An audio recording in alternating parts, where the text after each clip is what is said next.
I have a confession to make. But first, I want you to make a little confession to me. In the past year, I want you to just raise your hand if you've experienced relatively little stress. Anyone? How about a moderate amount of stress? Who's experienced a lot of stress? Yeah, me too. But that is not my confession. My confession is this: I am a health psychologist, and my mission is to help people be happier and healthier. But I fear that something I've been teaching for the last 10 years is doing more harm than good, and it has to do with stress. For years, I've been telling people stress makes you sick. It increases the risk of everything from the common cold to cardiovascular disease. Basically, I've turned stress into the enemy. But I've changed my mind about stress. And today, I want to change yours. Let me start with the study that made me rethink my whole approach to stress. This study tracked 30,000 adults in the United States for 8 years. And they started by asking people, how much stress have you experienced in the last year? They also asked, do you believe that stress is harmful for your health? And then they used public death records to find out who died. Okay, some bad news first. People who experienced a lot of stress in the previous year had a 43% increased risk of dying. But that was only true for the people who also believed that stress is harmful for your health. People who experienced a lot of stress but did not view stress as harmful were no more likely to die. In fact, they had the lowest risk of dying of anyone in the study, including people who had relatively little stress. Now, the researchers estimated that over the 8 years they were tracking deaths, 182,000 Americans died prematurely, not from stress, but from the belief that stress is bad for you. That is over 20,000 deaths a year. Now, if that estimate is correct, that would make believing stress is bad for you the 15th largest cause of death in the United States last year, killing more people than skin cancer, HIV, AIDS, and homicide. You can see why this study freaked me out. Here I've been spending so much energy telling people stress is bad for your health. So this study got me wondering, can changing how you think about stress make you healthier? And here the science says yes. When you change your mind about stress, you can change your body's response to stress. Now, to explain how this works, I want you all to pretend that you are participants in a study designed to stress you out. It's called the social stress test. You come into the laboratory, and you're told you have to give a 5-minute impromptu speech on your personal weaknesses to a panel of expert evaluators sitting right in front of you. And to make sure you feel the pressure, there are bright lights and a camera in your face, kind of like this. And the evaluators have been trained to give you discouraging nonverbal feedback, like this.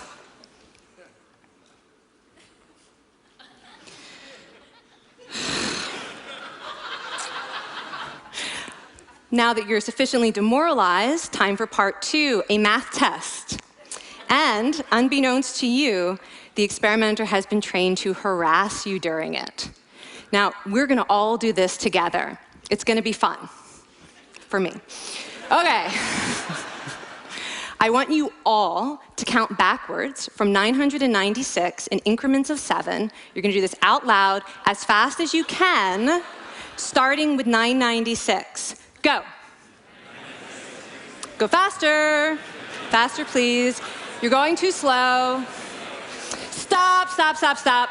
That guy made a mistake. We're going to have to start all over again. You're not very good at this, are you? Okay, so you get the idea. Now, if you were actually in this study, you'd probably be a little stressed out. Your heart might be pounding, you might be breathing faster, maybe breaking out into a sweat. And normally, we interpret these physical changes as anxiety or signs that we aren't coping very well with the pressure. But what if you viewed them instead as signs that your body was energized, was preparing you to meet this challenge? Now, that is exactly what participants were told in a study conducted at Harvard University. Before they went through the social stress test, they were taught to rethink their stress response as helpful. That pounding heart is preparing you for action. If you're breathing faster, it's no problem. It's getting more oxygen to your brain.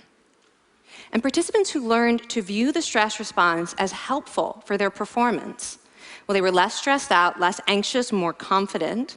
But the most fascinating finding to me was how their physical stress response changed.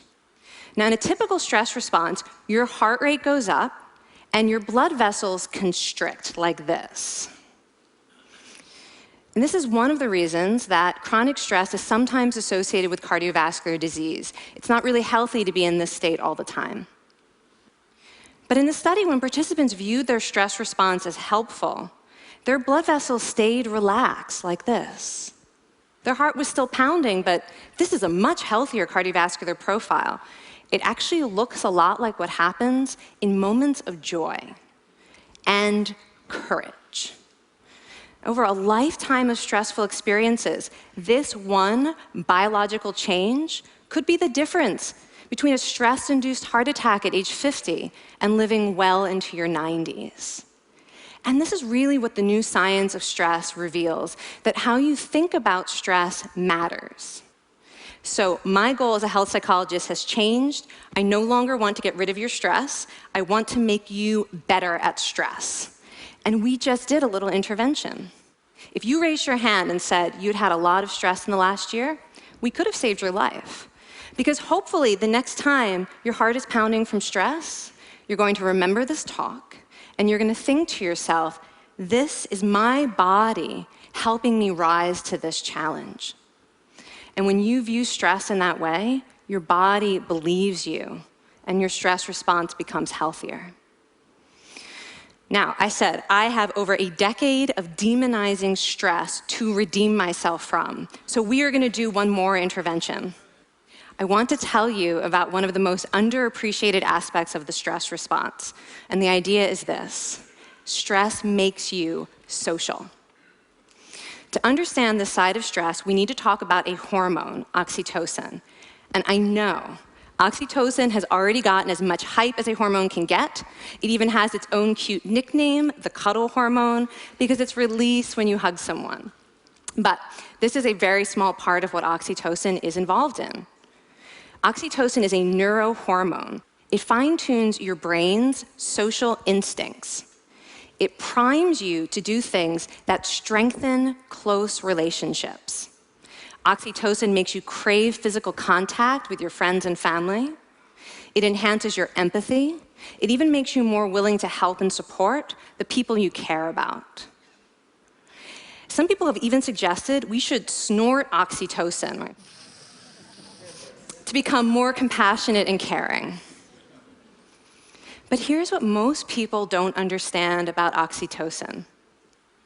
It's a stress hormone. Your pituitary gland pumps this stuff out as part of the stress response. It's as much a part of your stress response as the adrenaline that makes your heart pound. And when oxytocin is released in the stress response, it is motivating you to seek support. Your biological stress response is nudging you to tell someone how you feel instead of bottling it up. Your stress response wants to make sure you notice when someone else in your life is struggling so that you can support each other. When life is difficult, your stress response wants you to be surrounded by people who care about you. Okay, so how is knowing this side of stress going to make you healthier? Well, oxytocin doesn't only act on your brain, it also acts on your body. And one of its main roles in your body is to protect your cardiovascular system from the effects of stress. It's a natural anti-inflammatory. It also helps your blood vessels stay relaxed during stress. But my favorite effect on the body is actually on the heart. Your heart has receptors for this hormone. And oxytocin helps heart cells regenerate and heal from any stress-induced damage. This stress hormone strengthens your heart. And the cool thing is that all of these physical benefits of oxytocin are enhanced by social contact and social support. So when you reach out to others under stress, either to seek support or to help someone else, you release more of this hormone, your stress response becomes healthier, and you actually recover faster from stress. I find this amazing that your stress response has a built-in mechanism for stress resilience. And that mechanism is human connection. I want to finish by telling you about one more study. And listen up, because this study could also save a life. This study tracked about 1,000 adults in the United States, and they ranged in age from 34 to 93. And they started the study by asking, how much stress have you experienced in the last year? They also asked, how much time have you spent helping out friends, neighbors, people in your community? And then they used public records for the next 5 years to find out who died. Okay, so the bad news first. For every major stressful life experience, like financial difficulties or family crisis, that increased the risk of dying by 30%. But, and I hope you are expecting a but by now, but that wasn't true for everyone. People who spent time caring for others showed absolutely no stress-related increase in dying, 0. Caring created resilience. And so we see once again that the harmful effects of stress on your health are not inevitable. How you think and how you act can transform your experience of stress. When you choose to view your stress response as helpful, you create the biology of courage. And when you choose to connect with others under stress, you can create resilience. Now, I wouldn't necessarily ask for more stressful experiences in my life, but this science has given me a whole new appreciation for stress. Stress gives us access to our hearts. The compassionate heart that finds joy and meaning in connecting with others. And yes, your pounding physical heart working so hard to give you strength and energy.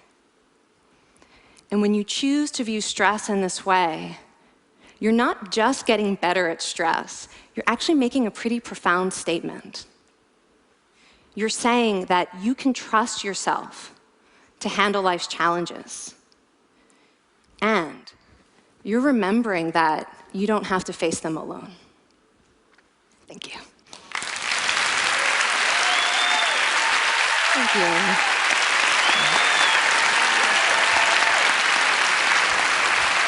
I mean, this is kind of amazing what you're telling us. It seems amazing to me that a belief about stress can make so much difference to someone's life expectancy. How would that extend to advice? Like if someone's making a lifestyle choice between, say, a stressful job and a non-stressful job, does it matter that which way they go, that it's equally wise to go for the stressful job so long as you believe that you can handle it in some sense? Yeah, and one thing we know for certain is that chasing meaning is better for your health than trying to avoid discomfort.